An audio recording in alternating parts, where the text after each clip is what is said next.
As I walked into my son's hospital room on the morning of May 15th, 2019, I witnessed a scene that I'll remember forever. The previous night, Eric had an emergency artificial heart transplant to save his life. Less than 1,400 of these surgeries have been performed in the entire world with mixed results. During the 10-hour operation, Eric experienced multiple brain seizures. To reduce any additional seizures, the doctors heavily sedated him into a medically induced coma. I learned later that they used the most potent sedative drugs known to man. He had a feeding tube inserted through his nose. A trachea tube was inserted to help him breathe. He had multiple IVs in both arms. Surrounding Eric's bed were 6 state-of-the-art medical machines. They looked like soldiers standing guard, protecting my son. A tsunami of tears swept over me. Eric's congestive heart failure, which became apparent in 2016, deteriorated into a life-threatening emergency that landed him at Cedars-Sinai Cardiac Care Center on April 23, 2019. Don't assume that you're about to hear a negative story about a chronic heart failure situation. No, this is a story of triumph over extreme adversity. I'm telling our story in hopes it will benefit others who find themselves in a difficult medical battle. You will hear over the next 20 minutes my family caregiver action plan, including the steps we took to help us through our fight with the heart disease monster. My son is my pride and joy. Eric has given me 45 years of laughter, happiness, and love-filled experiences. I'm one of the luckiest fathers on earth.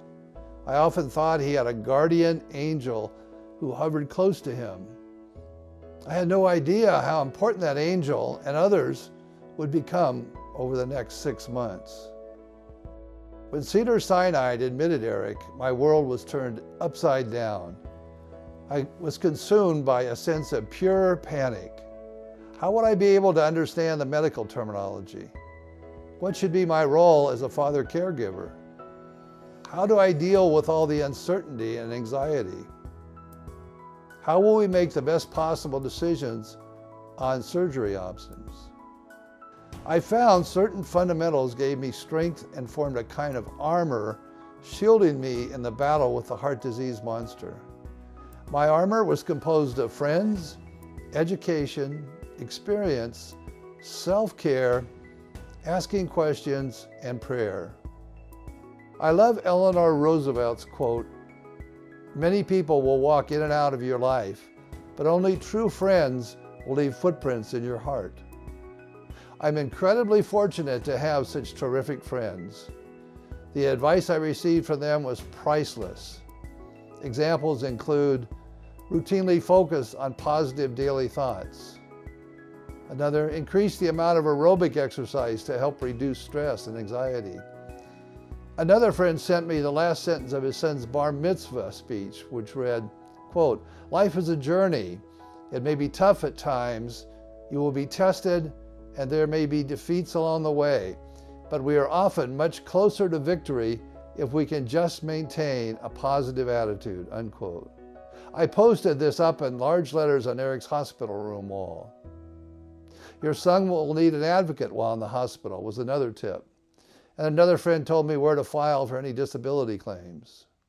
Common sense and friends told me to practice self-care daily so I could be the healthiest mentally, physically, and emotionally as possible for myself and my son. That means regular aerobic exercise, listening to soothing music, healthy eating, and repeating positive affirmations. Maybe you will find strength and confidence like I did in thinking back on inspirational life experiences. The following 3 are examples for me. As I was in college, I worked a manual labor job in the newspaper magazine printing industry. We often worked 2 to 3 8-hour shifts back to back. I remember thinking working in Siberia had to be much easier than this. But the experience taught me to push through pain and keep my determination. I was drafted out of graduate school into the Army. While serving as a 101st Airborne Army medic in Vietnam, I learned to live with and operate under life-threatening, unpredictable situations every day. While attending a San Diego Zoological Association event, I had an opportunity to speak with the naturalist Jane Goodall face to face. It was a magical moment. Here was someone who achieved what most considered impossible by never giving up. Reflecting on these experiences boosted my confidence, strength, and determination to get through the life-threatening challenge Eric and I faced. Being a firm believer that action cures anxiety, I began reading heart disease and heart health books. Knowledge is power. The increased knowledge made me more comfortable in discussions with Eric's doctors and gave me the confidence to ask questions or request further explanations. As a primary caregiver, you need to ask questions and be an advocate for your loved one. Prayer was important. My favorite is the 13th Psalm. It was Easter Sunday when Jenny, Eric's girlfriend, and I drove to San Diego to buy a golden retriever puppy. Eric had wanted a dog before his heart failure, but not just any dog.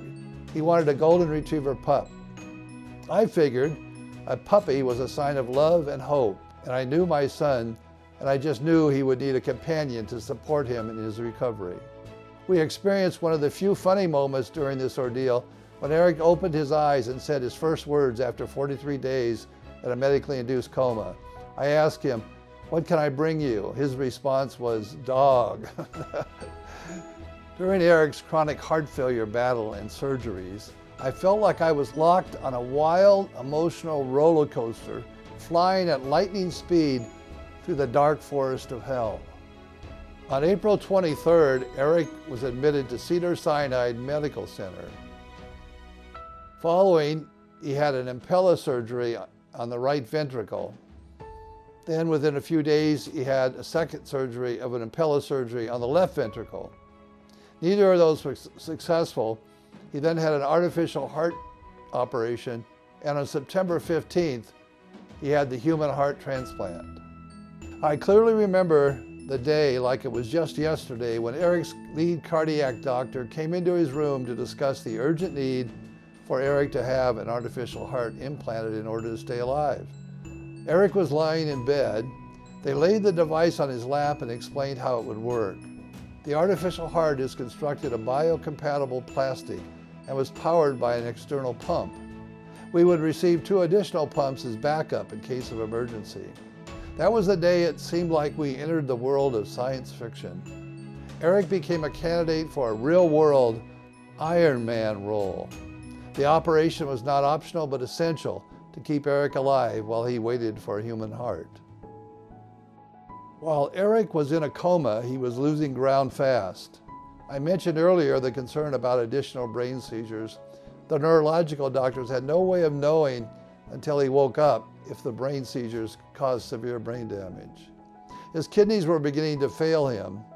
Doctors told us if there were no improvement from the dialysis process, Eric would need a kidney transplant as well.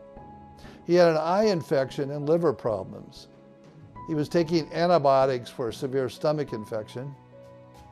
The doctors had him on Lasix to help deal with fluid retention. During this time, the doctors told us that Eric's case was complicated and challenging, but they were not giving up. The situation went on for weeks. Then one night at around 10:30 p.m., I received a call from the hospital. Quote, "The doctors want to see you ASAP." I became overwhelmed with the thought that they must want to tell me that they have run out of options and want to pull my son off life support systems.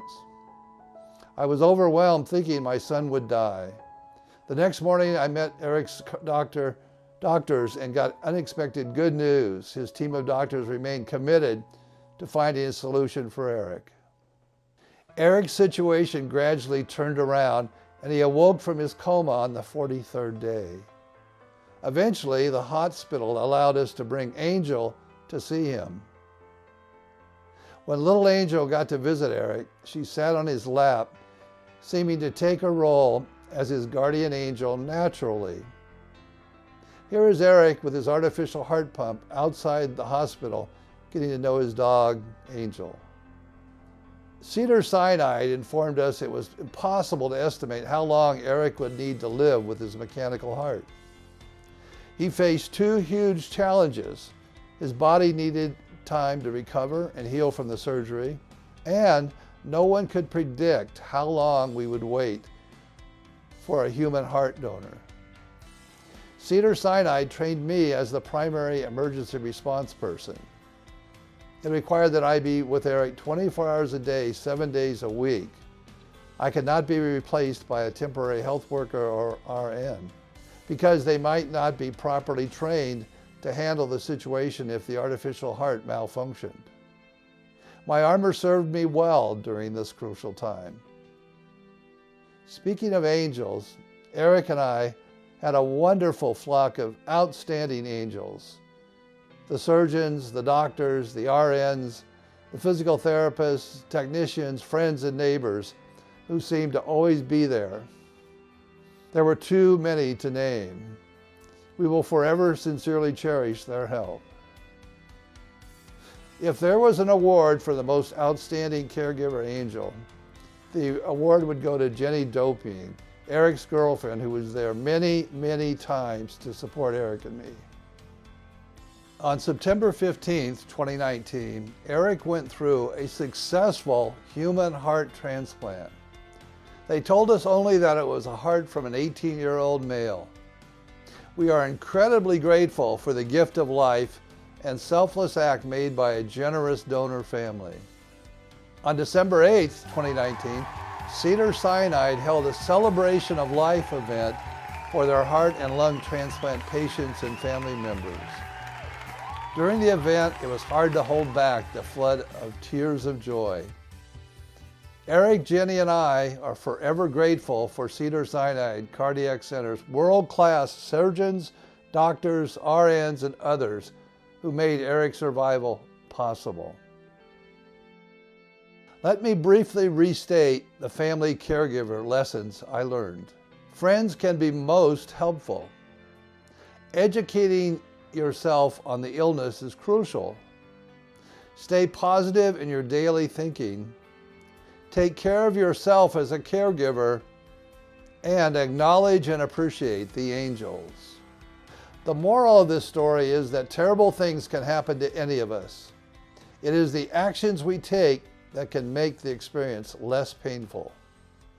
I would sincerely appreciate hearing your thoughts regarding this story, especially how helpful you feel it is. Thank you very much.